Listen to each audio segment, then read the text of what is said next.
사실 사도행전은 다 나누었던 말씀이라 제가 세부적으로 나누지는 오늘 못하고 오늘 여러분들과 함께 붙잡고자 하는 내용으로만 좀 나눌 때 여러분 이해해 주시고 또 마음 열고 말씀 들으면 좋겠습니다. 제가 2부 때만 하려고 하다가 1부 때도 똑같은 동일한 중요한 예배니까 한번 여러분들과 부탁드리고 한번 해보고 싶은데요. 제가 한국에 직접 가보진 못했는데 좋아하는 교회가 있습니다. 그 교회, 저희 교회에서 신앙생활하다가 그 교회가 좀 이렇게 규모가 작을 때 제가 추천해서 가서 신앙생활 지금까지 하는 지체도 있는데 몇 년 사이에 상당히 많이 커진 교회이긴 한데요. 그게 중요한 건 아니지만 그 교회는 그 말씀을 전하기 전에 그 목사님이 설교하시기 전에 성도들과 함께 이렇게 선포하는 고백이 있어요. 제가 한두 번 이렇게 조금 가져가서 한 적은 있는데 오늘은 그걸 한번 해보고 싶더라고요. 오늘 여러분들과 한번 같이 제가 한번 읽으면 여러분들이 한번 한 센텐스씩 읽으려고 하는데 괜찮은 분들만 마음에 손을 이렇게 가슴에 한번 손을 얹고 제가 PPT로도 준비가 안 돼 있나요? 그러면 제가 그냥 천천히 읽어드릴 텐데 한번 따라해 보면 좋겠습니다. 이게 믿음의 고백인데 한번 따라해 주시면 좋겠습니다. 하나님은 나를 사랑하십니다. 나는 그 사랑 안에 있습니다.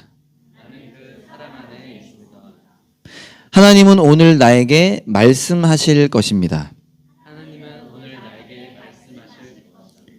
그 말씀에 능력이 있습니다. 그 말씀에 생명이 있습니다. 나의 마음을 하나님께 열겠습니다. 나의 생각을 예수님께 집중하겠습니다. 들은 만큼 변합니다. 들은 만큼 행복해집니다. 아멘. 이게 형식이지만 믿음의 고백 저는 참 좋더라고요. 여러분들께도 은혜가 있길 원합니다. 부활하신 예수님께서 십자가에서 죽으시고 3일 만에 부활하신 예수님께서 제자들과 40일 함께 계신 후에 하늘로 올라가시죠. 승천하십니다. 그리고 나서 오순절이라고 성경은 기록되죠. 유대 사람들에게, 이스라엘 사람들에게 가장 중요한 세 가지의 절기가 있는데 그중 하나인 오순절. 모든 사람들이 어디에 살든 다 예루살렘으로 모이는 때인데 그 오순절 날 제자들이 한 곳에 모여 있었습니다. 그리고 그들이 그 한 곳에 모여 있을 때 성령님께서 그들 가운데 임재하십니다. 임재란 말이 좀 어려울 수 있는데 예수님께서 말씀하신 내가 가야 내가 너희들에게 성령님을 보낼 수 있다 하셨던 그 성령님이 오십니다. 예수님께서 제자들에게 이런 약속을 하셨었죠. 사도행전 1장 8절에 보면 성령이 너희에게 오시면 너희는 능력을 받고 예루살렘과 온 유대와 사마리아에서 그리고 마침내 땅 끝에까지 이르러 내 증인이 될 것이다. 잘 아시는 말씀이죠. 이게 예수님께서 제자들과 하셨던 말씀인데 제자들에게 하셨던 약속인데 이게 이루어지는 거예요. 오순절날 그 예수님이 약속하셨던 성령님께서 오십니다. 그 성령님의 임재, 성령님의 충만하심으로 어떤 일이 일어나느냐? 제자들이 변하게 돼요. 두려움에 예수님을 죽였던 자들이 제자들도 죽이려고 했을 거잖아요. 그 두려움에 벌벌 떨고 문 걸어 잠그고 숨어 있었던 제자들이 변하게 됩니다. 완전 다른 사람으로 변하게 되죠. 그리고 예수님의 십자가와 부활을 담대하게 선포하기 시작합니다. 밖으로 나가서 자기들이 어떤 일을 경험했는지 그리고 예수님께서 어떤 말씀을 하셨는지를 사람들에게 담대하게 선포하기 시작하죠. 유명한 장면이죠. 베드로가 말씀을 선포했을 때 3,000명이 예수님을 믿게 되고 또 제자들이 말씀을 선포했을 때 5,000명이 예수님을 믿게 되는 그러한 일들이 일어나게 됩니다. 그리고 이것을 우리는 뭐라고 표현하죠? 교회의 시작이라고 표현합니다. 이것을 오순절 사건이라고도 표현하는데 이때를 시작으로 예루살렘 교회가 시작됐다. 혹은 교회가 시작됐다. 그리고 아마 한 번쯤은 들어보셨을 텐데 이것을 우리가 초대교회라고 표현하기도 합니다. 그래서 초대교회로 돌아가자 이렇게 얘기하잖아요. 이때로 돌아가자라는 뜻을 하는 거죠. 당시 교회는 어떤 모습이었냐? 매일매일 한 마음으로 열심히 모였다라고 표현돼요. 이런 얘기를 또 다르게 해석하면 부담으로 느낄 수 있지만 성령님의 임재를 경험한, 그래서 360도 변하게 된 제자들은 그들의 자원의 기쁜 마음으로 열심히 매일매일 성전에 모이기 시작합니다. 모여서 뭐였을까요? 하나님을 찬양하고 예배하죠. 하나님을 예배하고 하나님의 말씀을 나누었습니다. 그것만 한 것이 아니라 집집마다 돌아가면서, 여러분들 좋아하죠? 우리 시간 되면 밥 먹자. 친한 분들끼리 밥 먹잖아요. 집집마다 돌아가면서 빵을 떼었고요. 그리고 식사를 했습니다. 빵을 뗀다라는 건 성찬식, 성만찬을 했다라는 건데, 식사를 함께 했고, 성경에 기록하기를 밥을 먹으면 건 무엇을 하는 거냐? 마음을 나누었습니다. 마음을 나누었습니다. 특별히 이러한 초대교회의 특징 중에 대표되는 특징이 하나 있는데, 여러분 혹시 기억나는 거 있으십니까? 그들은 매일 모여서 예배드렸고 매일 모여서 식사를 나누었고 마음을 나누었습니다. 이와 동시에 아주 특징이 있는데, 대표되는 특징이 하나 있는데, 그것이 무엇이냐? 우리에게 도전이 되고 사실 부담도 되고 애써 다르게 피해가고 싶어하는 내용이기도 하죠. 자신들의 재산을 가난한 자들에게 나누어 줬어요. 사도행전 2장 44절 45절입니다. 믿는 사람은 모두 함께 지내며 모든 것을 공동으로 소유하였다. 그들은 재산과 소유물을 팔아서 모든 사람에게 필요한 대로 나누어 주었다. 이게 자기가 가지고 있는 재산, 집, 땅을 몽땅 다 팔아가지고 다른 사람 나눠주고 자기는 가난하게 살았다라는 의미는 아닐 거라고 대부분 해석합니다. 그렇다고 또 애써 우리가 이것에 숨을 수 없는, 이게 어떤 내용이냐? 그들이 이제까지는 자신의 것이라 생각했던 자신의 재산을 더 이상 자신의 것이라고 생각하지 않게 된 거예요. 하나님이 주신 하나님의 것이라는 것을 깨닫게 된 거예요. 그래서 어떤 삶으로 이어졌느냐? 이거 하나님의 것이니까, 원래 인간은 어떤 사람이죠? 조금 더 가지려고 하고 조금 더 가지려고 하고 더 가지려고 하고 더 가지려고 하는 게 인간이죠. 가져도 부족한 게 인간이잖아요. 근데 이게 하나님 거라고 하는 생각을 깨닫게 됐고, 더 중요한 것은 이 땅에서 영원히 살 것이 아니라 하나님 나라를 산다라는 것을 깨닫게 됐으니까 어떻게 되냐? 이거 하나님의 거니까 자기가 갖는 것에만 집중하고 거기에 몰두하는 삶이 아니라 자기의 것을 필요한 사람에게 나누어 주는. 지금이야 우리는 가져도 더 필요하다고 생각하지만, 여러분 은혜를 체험하셨으니까 아실 걸 생각해요. 이거는 내가 필요 없는 건데 라는 생각과 함께 다른 사람에게 나누어 주는 삶을 살게 된 것입니다. 그래서 여러분 성경은 뭐라고 기록하죠? 사도행전 4장 34절에 보면 놀라운 기록을 하고 있습니다. 그들 가운데 가난한 사람이 한 사람도 없었다. 제가 이 가난과 부에 대해서는 여러분들과 나중에 좀 자세히 나누려고 준비하고 있는데 좀 부담될 수 있으니까, 어쨌든 성경에서 뭐라고 묘사하냐? 초대교회, 예루살렘 교회는 가난한 사람이 없었다는 거예요. 좀 조심스럽죠. 어쩌면 눈에 띄는 부자도 없었겠죠. 왜요? 가난한 사람들에게 나누어 줬으니까요. 이러한 모습이 그 당시 교회의 모습이었습니다. 당연히 어떻게 했습니까? 이러한 교회의 변화된 모습에 사람들은 놀랐습니다. 여러분들도 주위에 변한 사람 보고 놀라지 않으셨나요? 저보고도 놀라는 사람이 있거든요. 창피한 얘기지만. 이런 교회의 모습에 사람들은 놀랐고요. 성경은 이렇게까지 표현하는데 두려운 마음이 생겼다. 왜? 이렇게 변할 수가 없거든요. 근데 어떻게 이렇게 변했을까? 두려운 마음도 생겼고, 특별히 이러한 변화와 그들의 말씀의 선포를 통해 구원받는 사람이 날마다 생겼습니다. 아까처럼 베드로가 처음 선포했을 때 3,000명, 제자를 선포했을 때 5,000명, 그 다음부터는 숫자를 거론하지 않거든요. 대부분 뭐라고 추측하느냐? 숫자로 거론할 수 없는 사람들이 예수를 믿게 되는 거죠. 5,000명까지는 샜는데 뭐 그 이상 정확하게 알 수는 없지만 그게 그때 교회의 모습이었어요. 자, 그런데 오늘 저와 여러분들이 함께 읽은 사도행전 오늘 본문 6장에는 어떤 모습이 나타나고 있습니까? 그러한 예루살렘 교회, 초대교회에 문제가 발생하는 모습이 나타나고 있습니다. 문제가 발생해요. 어떤 문제였는지 오늘 본문 말씀 1절을 한 번 더 읽어보겠습니다. 이 시기에 제자들이 점점 불어났다. 믿는 자들이 더 늘어나고 있을 때, 그런데 그리스 말을 하는 유대 사람들이 히브리 말을 하는 유대 사람들에게 불평을 터뜨렸다. 그것은 자기네 과부들이 날마다 구호 음식을 나누어 받는 일에 소홀히 여김을 받기 때문이었다.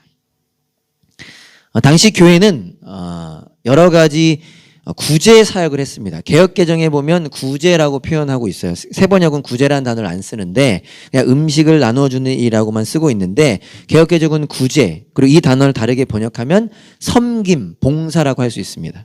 그 당시 교회가 많은 구제 사역들을 했어요. 좋은 일들을 많이 했습니다. 그 중에 하나가 무엇이었냐면, 지금도 그럴 수 있지만 그 당시에는 가장 어려운 삶을 살았던 사회적 약자였던 과부들에게 매일매일 음식을 나눠주는 일을 했습니다.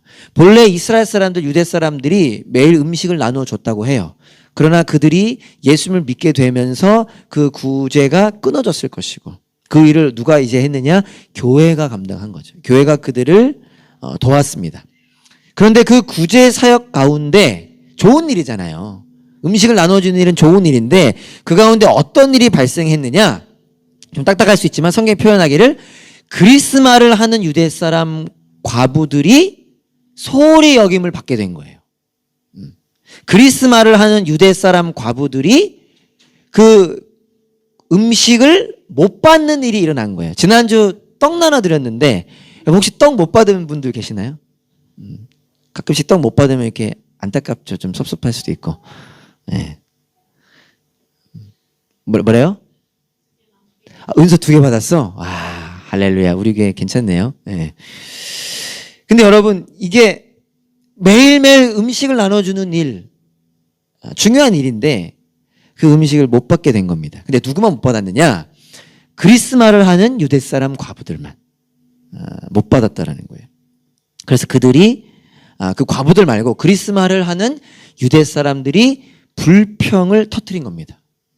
왜 그러느냐라고 불평을 터뜨린 거죠. 여기서 우리가 좀 참고해야 되는 게 그 당시 유대 사람들을 두 부류로 지금 묘사하고 있죠. 그리스 말을 하는 유대 사람, 히브리 말을 하는 유대 사람이라고 묘사하고 있는데 히브리 말을 하는 유대 사람은 이스라엘 그 지역에서 태어나서 자라난 사람을 말합니다. 그리고 퍼스트 랭귀지가 마더통이 그 히브리 말, 아람어인 사람들. 또 다른 사람이 있죠. 그리스 말을 하는 유대 사람, 그리스 말을 하는 이스라엘 사람들이 있어요. 이 사람들은 누구냐? 이스라엘이 여러 가지 전쟁과 포로의 시간을 지냈잖아요. 그 기간을 통해서 외국에서 태어났거나 외국에서 지낸 사람들. 그러다가 오순절 때문에 혹은 여러 가지 일들로 이스라엘 다시 돌아왔다가 지금 돌아가지 않은 사람들. 그러니까 그들의 퍼스트 랭귀지는 뭐예요? 그리스어인 거죠. 물론 대부분이 그 당시는 그리스 말을 쓰고 있었지만 첫 번째 언어가 무엇인지 달랐던 겁니다. 이 둘은 살아온 환경이 달랐고 그로 인해 사용하는 언어가 달랐습니다. 지금 우리는 많이 공감할 수 있죠. 물론 똑같이 해석할 수는 없지만 우리가 호주, 멜번에 살고 있다 보니까 퍼스트 랭귀지가 영어인 분이 있고 퍼스트 랭귀지가 저처럼 한국어인 분이 있고 비슷한 상황인 거죠. 히브리 말을 쓰느냐 그리스 말을 쓰냐에 따라서 이게 차이가 있었던 건데, 그러다 보니까 어떤 현상이 일어났느냐 조금 여러분들이 좀 잘 조심해서 들으셔야 되는데, 오늘 본문의 표현을 통해서도 알 수 있듯이 사실 오늘 본문보다 개역개정을 봐야 되는데, 개역개정은 뭐라고 표현하냐면 히브리파 유대사람, 헬라파 유대사람이라고 표현하고 있어요. 즉 뭐냐, 살아온 환경이 달랐고 언어가 다르다 보니까 자연스럽게 두 그룹으로 나누어진 겁니다. 두 그룹이 잘못된 건 아니에요. 우리도 많은 모습을 볼 수 있으면 어쩔 수 없다라고 표현할 수 있을까요? 이게 언어에 따라서 조금 모이는 사람이 달라질 수 있었던 거죠. 근데 문제는 뭐냐? 그 두 그룹 사이에 이 구제라고 하는 일 때문에 갈라짐이 있기 시작한 것입니다. 갈라짐.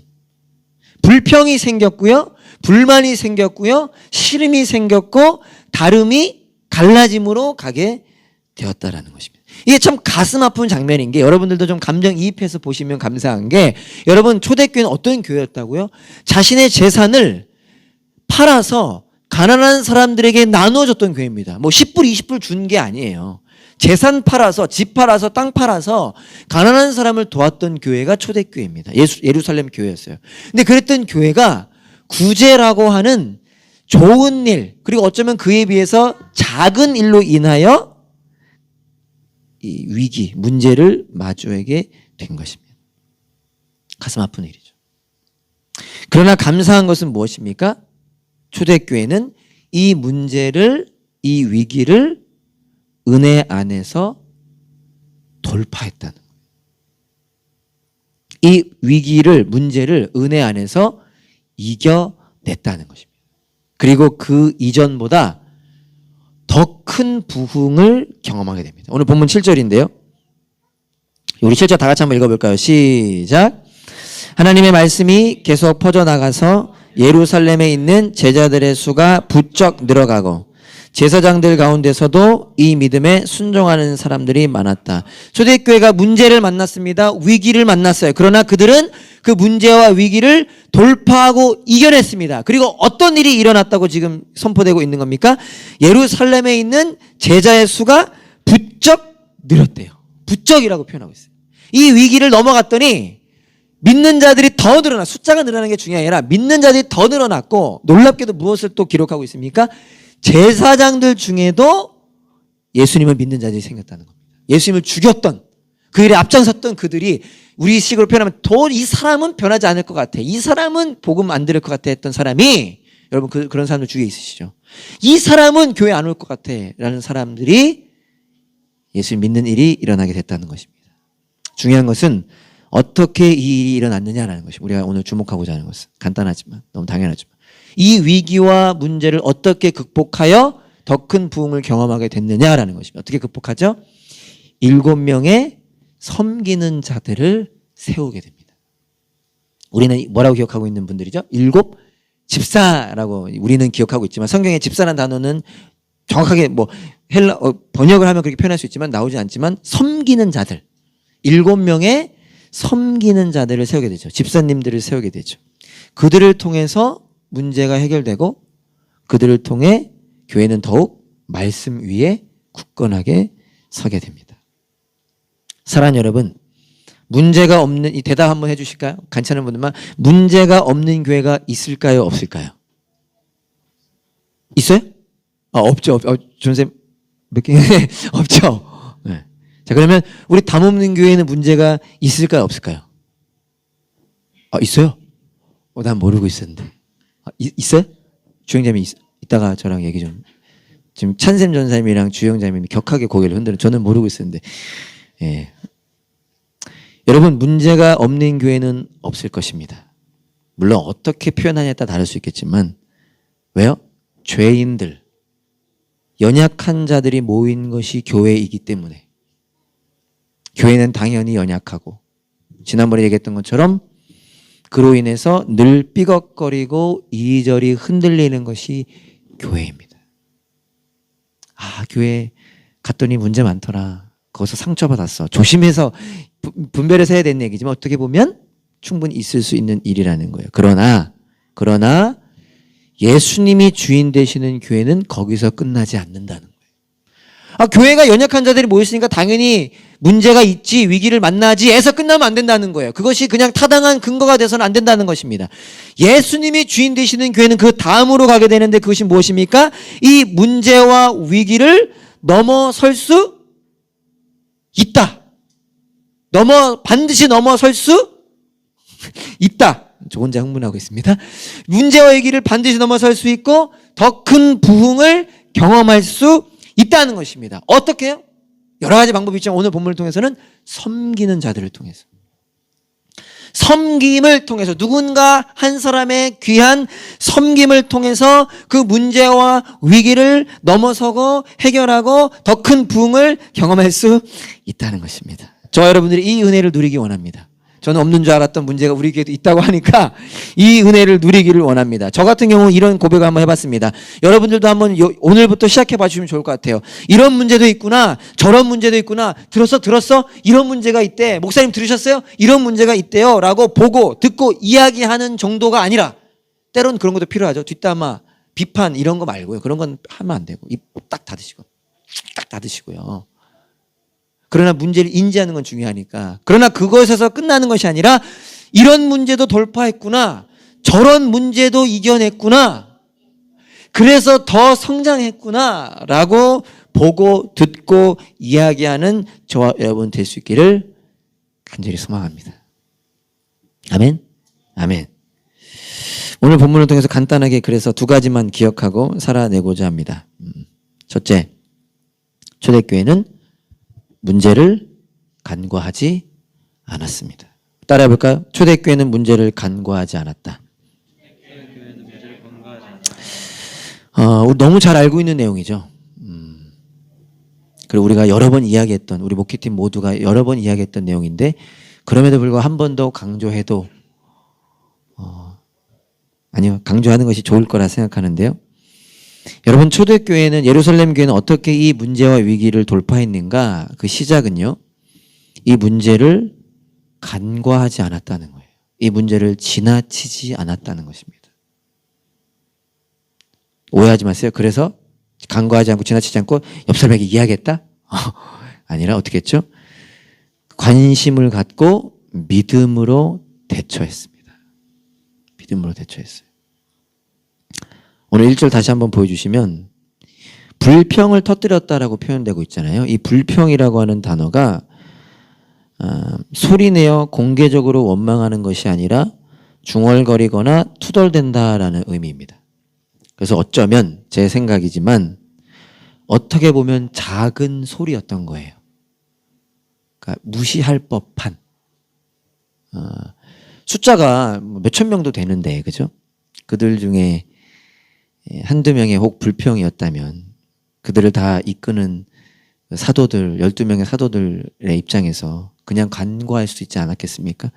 그러나 그들은 그냥 지나치지 않았습니다. 이 작은 소리에도 민감하게 반응하고 함께 모여 주님 앞에 엎드렸던 것입니다. 이게 또 중요하죠. 민감하게 반응하고 옆 사람이 얘기한 게 아니라 주님 앞에 엎드렸다는 거예요. 믿음으로 대처했다라는 것입니다. 지난주 규영전 선생님께서 느헤미야 말씀 선포해 주셨죠. 많은 분들이 도전받았다는 피드백 해주셨는데, 이스라엘의 무너진 성벽이 재건됐잖아요. 52일 만에. 근데 그 이스라엘의 무너진 성벽이 재건되는 일이 여러분 어떻게 시작됐습니까? 그 어마어마한 일이, 그 대단한 일이 어떻게 시작이 됐습니까? 이스라엘의 성벽이 무너졌다라고 하는 안타까운 소식을 듣고 그냥 지나치지 않았던 느헤미야라고 하는 한 사람의 마음과 반응으로 시작됐어요. 우리 느헤미야 1장 4절 한번 볼까요?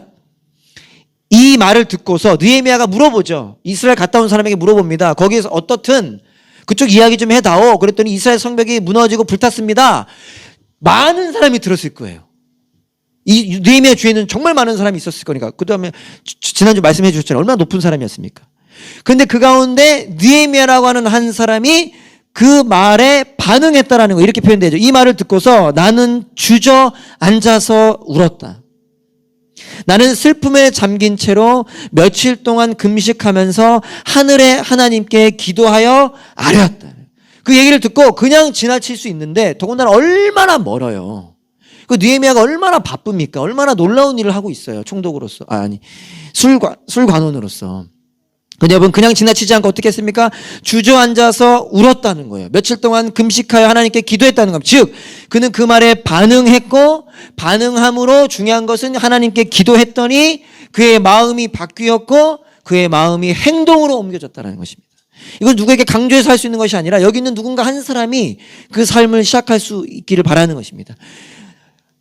작은 것에 반응함으로 주님 앞에 엎드릴 때, 시간은 오래 저는 오래 걸리더라고요. 그러나 그 마음 주님 앞에 엎드릴 때 이 마음이 변하기 시작하고 행동으로 옮겨가기 시작하는 것입니다. 부모님들이 아이들에 대한 사랑을 이야기 많이 하잖아요.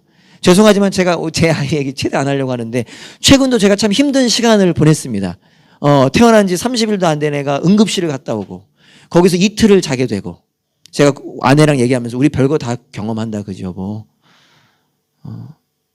그리고 나서 좀 괜찮아지는 줄 알았더니 우리 첫째가 또 계란 먹고 머리끝부터 발끝까지 퉁퉁 붓고, 물론 많이 들었고 그 일을 주위에서도 겪지만 얼굴이 빨개지고 온몸이 가려워서 힘들어 2시간 동안 우는 것을 보면서 어찌 반응하지 않겠습니까?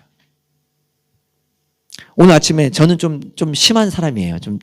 제가 기도를 많이 해야 돼요. 제가 너무 걱정이 많은 사람인데 오늘 아침에도 일어났는데 코 위에 뭐가 있더라고요. 이건 제가 봐도 알아요. 이거는 그냥 이따가 사라질 뽀락지 같은 건데 아내한테 제가 한 5번 얘기했어요. 이건 창피한 얘기죠. 저는 그냥 지나치지 못해요.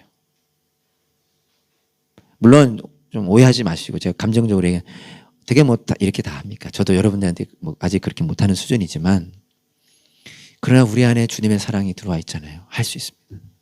작은 것에 민감하게 반응하고 눈물로 주님 앞에 엎드릴 때 우리의 마음이 행동으로 옮겨지기 시작하는 것입니다. 모두에게 하자는 게 아니죠.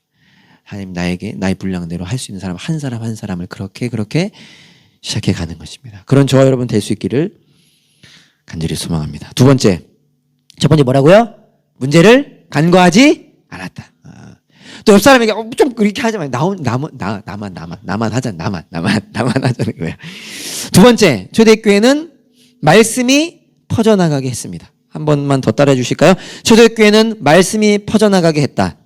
초대교회는 말씀이 퍼져나가게 했다. 예, 오늘 우리가 정말 강하게 붙잡고 싶은 말씀이에요. 오늘 제가 강하게 붙잡고 싶은 말씀인데요. 말씀이 퍼져나가게 했다라는 것입니다. 관심 갖고 간과하지 않는 거 중요합니다. 근데 거기서 멈추면 안 되고 어떻게 되느냐? 말씀이 퍼져나가게 해야 된다는 것입니다. 오늘 본문 2절 한 번 더 제가 읽어보겠습니다.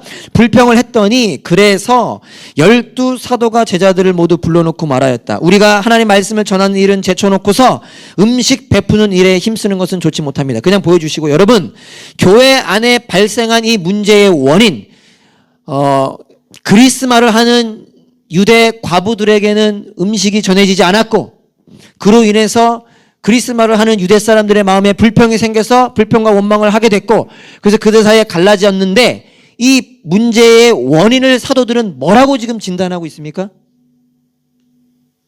여러 가지가 있을 수 있는데 오늘 본문에서 뭐라고 표현하고 있죠? 하나님의 말씀을 전하는 일은 제쳐놓고서 음식 베푸는 일에 힘쓰는 것은 좋지 못합니다. 가만히 보면 그 문제 원인을 뭐라고 제시하느냐? 말씀에 있다라고 하는 겁니다. 말씀을 제쳐놓아서 말씀이 우리에게서 사라져서 이러한 문제가 생겼다라고 이야기하고 있다는 것입니다. 즉 교회의 문제의 원인은 궁극적으로 어디에서 발생하는 것이냐? 우리에게 허락하신 그 말씀을 우리가 소홀히 할 때, 그 말씀을 붙잡지 않을 때, 그 말씀이 우리에게서 사라졌을 때 그 일이 일어난다는 것입니다. 물론 오해하시면 안 되는 게 이 말이 하나님의 말씀 전하는 일은 제쳐놓고 음식 베푸는 일에 힘쓰는 것은 좋지 못하다라고 하는 이 말이요. 이미 여러분 다 이해하시겠지만 하나님 말씀을 전하는 일이 있고 음식 베푸는 일이 있는데 하나님 말씀 전하는 일은 중요하고 음식 베푸는 일은 중요하지 않다라는 말일까요? 아닐까요? 그 말이 아니죠. 그 말이 아니죠. 둘 다 중요합니다. 교회 안에는 모든 것이 교회에 하나님이 하라고 하시는 일은 다 중요합니다. 은사도 다 다양하다라고 표현하잖아요. 섬김도 다 다양하다라고 표현하잖아요. 둘 다 중요하고 둘 다 좋은 일, 필요한 일이에요. 근데 오늘 이 말에서 사도들이 강조하고 있는 건 뭐예요? 둘 다 중요한데 다른 일들로 인해서 여러 가지 이유들로 인해서 심지어 음식을 베푸는 좋은 구제의 일로 인해서 그들 사도들에게 있어서 우선시 되어야 했던 말씀을 전하는 일을 자기들도 모르게 놓치게 되었다는 게 지금 강조되고 있는 말입니다. 중요한 일인데 다. 근데 말씀 전하는 건 놓치게 됐다는 것을 지금 강조하고 있는 것입니다. 말씀을 전하는 걸 놓치게 되었더니 공동체가 하나님의 말씀을 놓치게 되었고 공동체가 하나님의 말씀을 놓치게 되었더니 굳건한 반석 위에 서지 못하는 꼴이 되었고 그래서 아주 작은 것 본래는 재산 팔아 가난한 자들에게까지도 나눠줬던 기쁨으로 그들이 음식 못 받은 일로 불평과 원망이 생기기 시작하는 것입니다. 자, 그런데 여러분 그랬던 초대교회 예루살렘 교회가 섬기는 자들을 7명의 섬기는 자들을 세움으로 인해서 다시 어떤 일에 집중하게 됩니까? 4절에 보면 이렇게 얘기하고 있죠. 우리는 기도하는 일과 말씀 섬기는 일에 헌신하겠습니다 라고 나와 있듯이 그들을 통하여 다시 기도하는 일과 말씀 섬기는 일에 헌신, 집중하게 됩니다. 여기 뭐라고까지 표현하고 있죠? 아름다운 표현인데 말씀을 섬긴다는 거예요.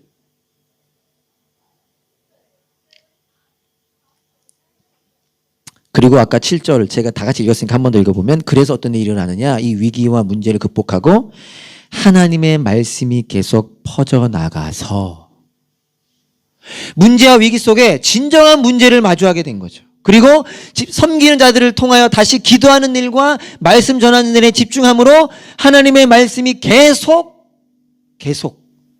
멈춰있던 그 말씀이 계속 퍼져나가서 믿는 자들이 부쩍 늘어나게 되고 제사장들까지 믿게 되는 일이 일어나게 된 것입니다. 사랑하는 여러분, 교회가 교회답게 성장하고 세워지는 길은, 우리가 섬김으로 교회를 세우자 이번 2022년 표잖아요. 그 길은 교회가 말씀으로 채워지게 하는 것.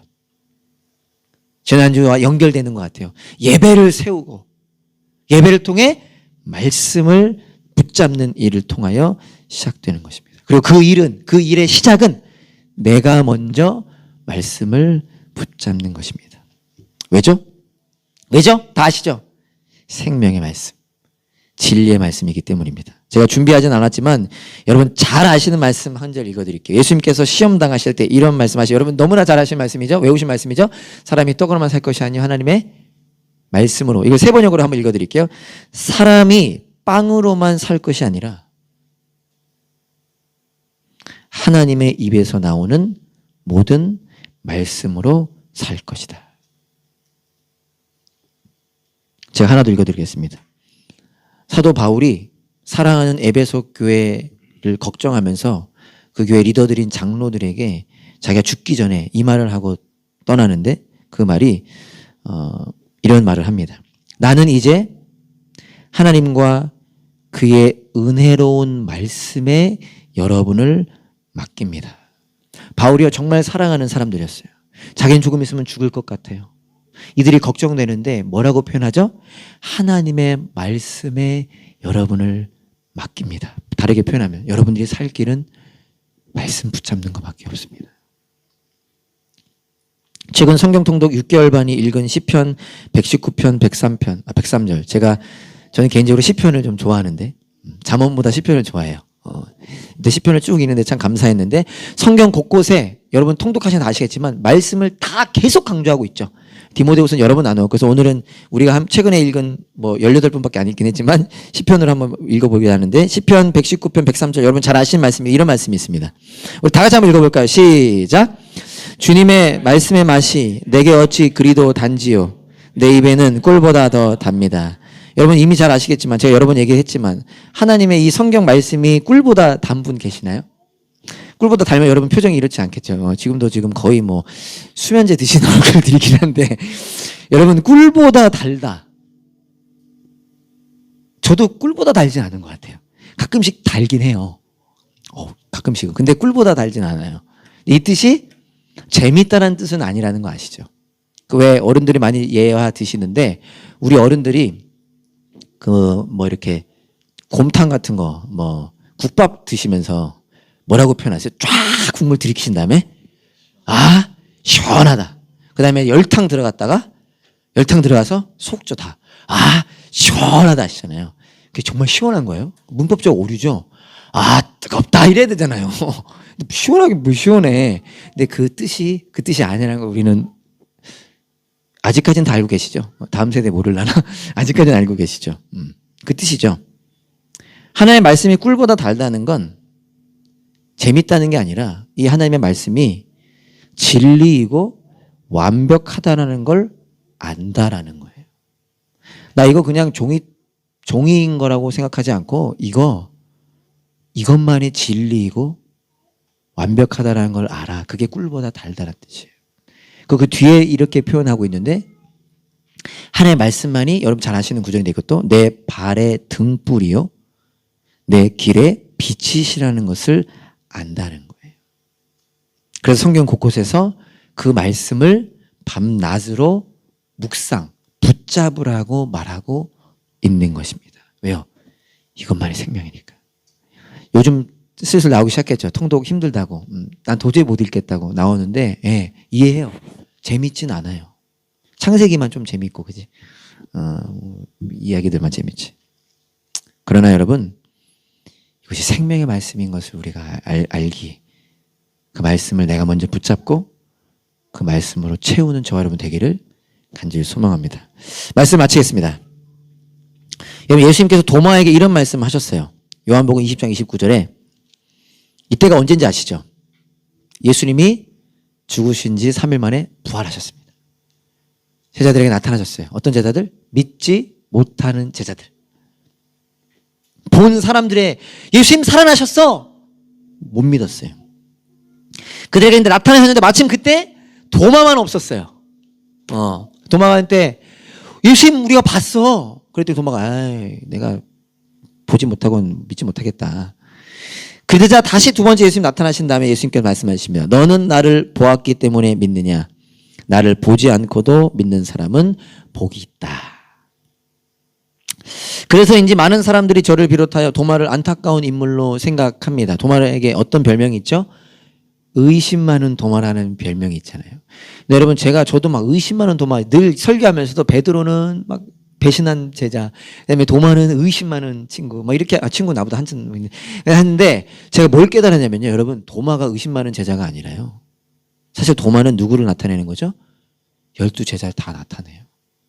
12제자도 다 못 믿었잖아요. 다 의심했잖아요. 여인들의 말에 다 의심했잖아요. 그리고 그 다음이 이 요한복음의 첫 독자들, 두려움과 핍박 속에 벌벌 떨던 그들. 그 다음은 누굴까요? 우리가 도마가 우리를 나타내는 겁니다. 뭐 여러분 동의하지 못하실 수 있겠지만 우리 모두가 의심했고요. 지금도 의심할 수 있고요. 우리도 다 눈으로 보고 싶어 합니다. 우리가 도마예요. 그래서 예수님께서 요한을 통해 말씀하시는 겁니다. 너는 나를 보았기 때문에 믿느냐? 보지 않고 믿는 사람은 복이 있다. 네, 여러분 한 가지 질문하고 마치겠습니다. 보지 않고 믿는다는 건 무엇을 의미할까요? 전생들 제외하고 정답을 맞추는 분들에게는 제가 맛있는 커피 한 잔. 하나 둘 셋. 아무도 없군요. 보지 않고 믿는다는 건 무엇일까요? 듣고 믿는다는 겁니다. 너는 나를 보았기 때문에 믿느냐? 나를 보지 않고 믿는 사람은 복이 있도다. 나를 듣고 믿는 사람들은 복이 있도다. 하나님의 말씀을 들음으로 우리가 예수님을 믿게 되고 보이지 않는 그분을 보게 된다라는 놀라운 말씀인 거예요. 저는 이 말씀이 놀라운 여러분 모두시겠습니다. 하나님의 말씀을 듣고 믿는다는 것입니다. 그래서 로마서 1장 17절에 복음에는 하나님의 의가 나타나서 믿음으로 믿음에 이르게 하나니 그 말씀에 능력이 있고 그 말씀을 들을 때 우리가 믿게 된다는 것입니다. 로마서 10장 17절 다 같이 한번 읽고 말씀을 마치겠습니다. 이렇게 선포하는데 한번 읽어볼까? 시작.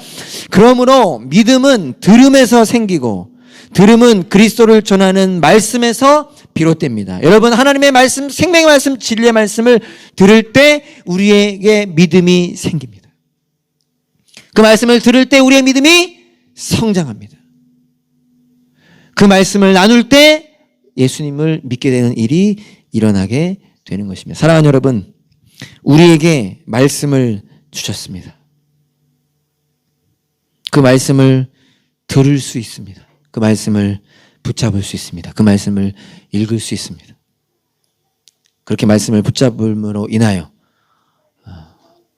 내가 살아나고 가정이 살아나고 교회가 살아남을 경험하는 우리 모두가 될 수 있기를 간절히 소망합니다.